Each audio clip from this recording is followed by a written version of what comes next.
I felt humiliated for years by my wife, a successful executive in a major company, and decided to seek revenge by cheating on her with two women at the same time. Now, I feel like an alpha male. Nathan sat quietly in the corner of the opulent corporate gala, his attention fixed on his wife, Violet, as she effortlessly socialized with the elite of the business world. She radiated confidence and elegance, revered and respected as the CEO of a leading tech firm. Nathan, however, felt out of place in these settings, his humble background and education starkly contrasting with the extravagance that enveloped him. He tried to sip his drink and blend into the background, but the difference between him and the other guests was strikingly clear. He caught fragments of conversations about multi-million-dollar transactions and pioneering innovations, topics far removed from his expertise. Nathan's job as a high school history teacher felt trivial in this realm of influence and opulence. Violet, perceiving his unease, approached him, her smile warm but her eyes showing worry. "Are you okay, Nathan?" she inquired, her hand gently touching his. "I'm all right," Nathan responded, managing a forced smile. "This just isn't really my thing." Violet nodded sympathetically. "I understand this is hard for you. But your being here means so much to me." Nathan nodded back, his smile disappearing as she turned away to engage with another associate. He couldn't dispel the sense of insufficiency that seemed to follow him in these events. While he was proud of Violet's accomplishments, he couldn't shake off the feeling of being overshadowed by her triumphs.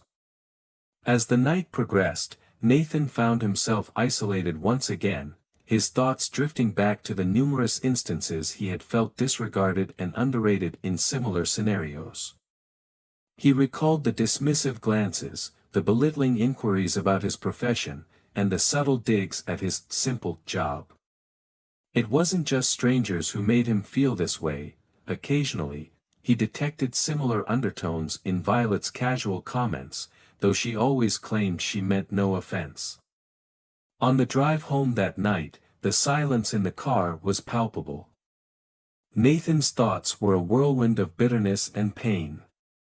He adored Violet, but the sensation of being perpetually secondary in her world, a mere adjunct to her achievements, was inescapable. Lying in bed, gazing at the ceiling, Nathan's mind was consumed with thoughts of retribution. Not aimed at Violet directly, but at the world that diminished him so. A reckless idea, driven by a yearning to affirm his own value, began to take shape. He contemplated finding comfort in the embrace of not just one, but two other women, to demonstrate to himself that he was more than just Violet's spouse, that he too could captivate and be desired. It was a thought that ought to have appalled him, yet in the darkness of their bedroom, with Violet's gentle breaths filling the space next to him, it seemed like the only way to reclaim a piece of himself that he felt had slipped away. The days after the gala seemed to merge together for Nathan. His role as a history teacher was performed with routine precision, but his thoughts were continuously drawn back to that evening. The idea of his daring plan sprouted and grew, nurtured by his increasing sense of obscurity in Violet's world. Whenever Violet talked about her professional life, Nathan sensed the gap between them expanding. Her realm was filled with critical decisions and extravagant events, whereas his was anchored in organizing lessons and marking assignments. This contrast ate away at him, fueling his determination to follow through with his impulsive idea. Nathan found himself spending more time on social media, initially as a means of diversion. Soon, he came across the profiles of two women, Maya and Elise, who appeared completely removed from his usual life. They were spontaneous, adventurous, and, crucially, they were oblivious to Violet and her eminent success. His initial chats with them, under the pretense of friendship, gradually became more frequent, and Nathan experienced an excitement he hadn't felt in years. In this virtual space, he was simply Nathan, free from his identity as Violet's spouse. He reveled in the attention he received from Maya and Elise, attention that wasn't tainted by any preconceptions about his value. Nathan's interactions with Maya and Elise quickly intensified. They were captivated by his charm and humor, traits that had been overshadowed in his marriage. Nathan organized a discreet rendezvous with them, convincing himself it was just to regain a sense of vitality, to reassure himself of his own desirability and strength. On the day of their meeting, Nathan was a bundle of nerves. He told Violet he had a teachers' conference in the city, a falsehood that slipped out more effortlessly than he had anticipated. She wished him well, her thoughts consumed by her own demanding work obligations. In a cozy cafe downtown, Nathan met Maya and Elise. Their lively and spirited nature stood in stark contrast to the serious, corporate environment he had grown used to. As they conversed and laughed, Nathan felt a wave of freedom wash over him. In this setting, he wasn't overshadowed by Violet, he was the focal point, the one being admired. Yet, under the surface of this exhilaration, there was a constant sting of guilt. Part of him recognized the recklessness of his actions, the betrayal of Violet's trust. But this voice was smothered by a stronger urge to reclaim his lost sense of identity, to revel in this new sense of affirmation. As the night progressed, Nathan found himself more deeply entangled in the web of his own deceit. The more he interacted with Maya and Elise, the more he longed for their approval. He was playing a risky game, one that posed a threat to the stable life he had with Violet. However, in those moments, Nathan experienced something he hadn't felt in a long while, a sense of control and self-worth, albeit in a reality founded on lies and secrets. The irony of pursuing empowerment through deception escaped him, as he delved further into this deceitful venture. Nathan's secret life started to take form, exuding a perilous charm. His rendezvous with Maya and Elise grew more regular, each meeting more audacious than the last. He weaved a complex web of falsehoods to hide his actions from Violet, using additional tutoring sessions and school projects as excuses for his adventures.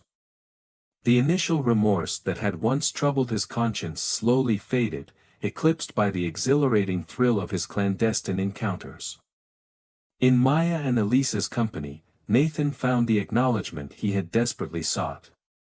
They were amused by his humor, fascinated by his anecdotes, and gazed at him with an admiration he hadn't experienced in a long time.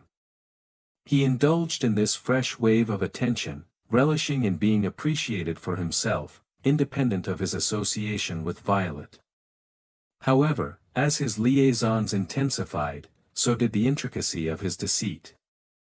Nathan found himself managing a tangle of lies, struggling to keep his fabricated tales consistent. The excitement of his affairs was constantly marred by the fear of being exposed.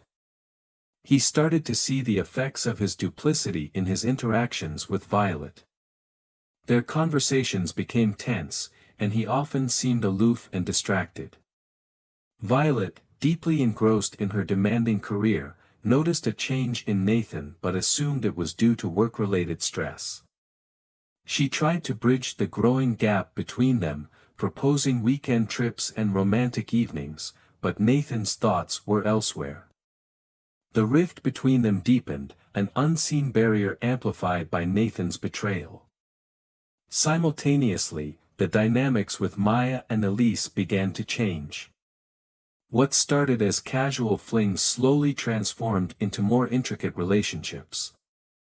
Maya, ever spontaneous, started to demand more of Nathan's time, while Elise's interest began to evolve into a stronger attachment. Nathan found himself entangled in not just one, but two additional complex relationships, each demanding increasing amounts of time and effort to sustain.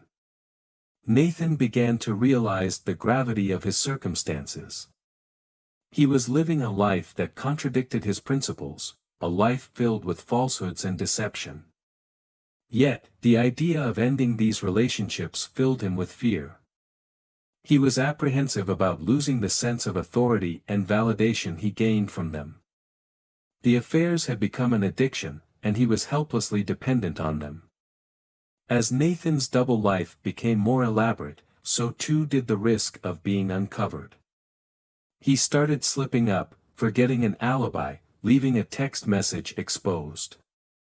The foundation of his secret existence was fragile, and it was only a matter of time before it would collapse. One night, as Nathan returned from a clandestine meeting, he found Violet waiting for him, her face a mixture of bewilderment and worry. She had discovered a hotel receipt in his coat, a booking for a day he had claimed to be at a school workshop. Nathan stood petrified, as the walls of the world he had so meticulously crafted began to close in around him. The expression in Violet's eyes, a combination of pain and disbelief, tore through his facade of lies. The moment he had feared was upon him, and the impact of his actions struck him with overwhelming force. The silence enveloped the room oppressively as Violet clutched the hotel receipt, her eyes desperately seeking an explanation in Nathan's. Nathan's heart raced, his thoughts scrambling for an escape, but he knew there was no way to evade the truth. The enormity of his betrayal loomed in the air, choking him with remorse and disgrace. "Nathan, what is this?" Violet's voice was a delicate whisper, echoing with pain. He could see the trust they had nurtured over the years disintegrating in her gaze. I can't explain," Nathan faltered, his voice barely a murmur. The fabrications he had meticulously crafted now ensnared him, leaving him struggling for breath. Violet's face hardened as she put together the pieces of his unfaithfulness. "Is there someone else?" she inquired, her tone firmer but icy. Nathan's silence spoke volumes. The room appeared to whirl around him as he admitted to his affairs with Maya and Elise. Each admission felt like a tear in the fabric of their shared life, irreversibly damaging the beautiful bond they had created. Violet listened in shocked silence, her expression one of agony and disbelief. The man she had deeply loved and trusted, with whom she had shared her life, had transformed into an unrecognizable figure, his actions foreign and unfathomable.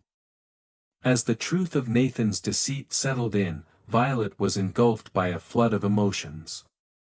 Anger, grief, disbelief, and a profound sense of loss overwhelmed her. Engulfed in her professional life and secure in their mutual love and trust, she had overlooked the signs of his discontent. Nathan watched, powerless, as tears cascaded down Violet's cheeks. He reached out to her, but she shrank from his touch, her body quivering with a mix of fury and sorrow.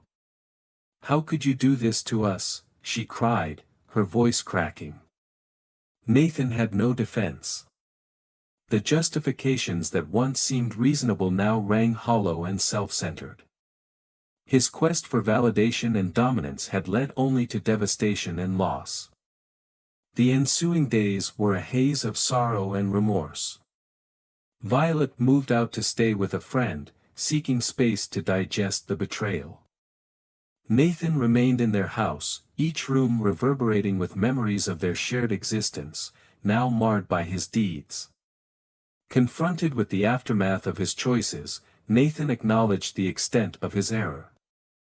He had gambled everything for a transient feeling of supremacy, endangering the most vital bond in his life.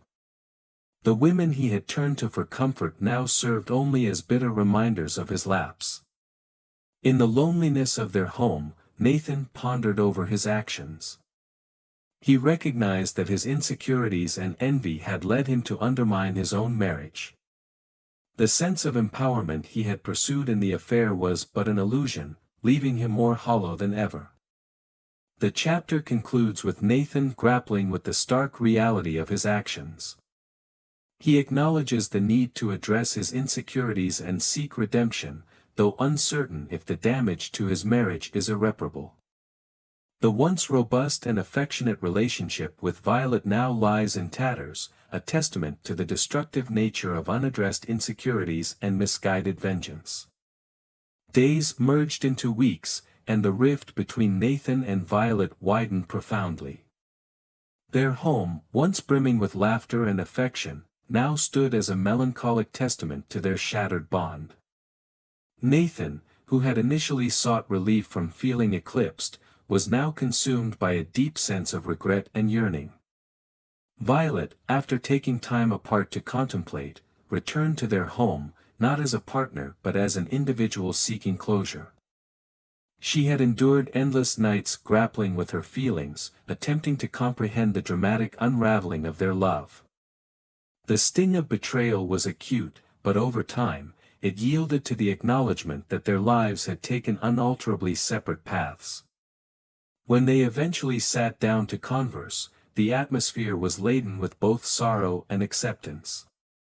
Nathan looked at Violet, recognizing not only the woman he had wronged but also the resilience and dignity with which she had faced the consequences of his infidelity.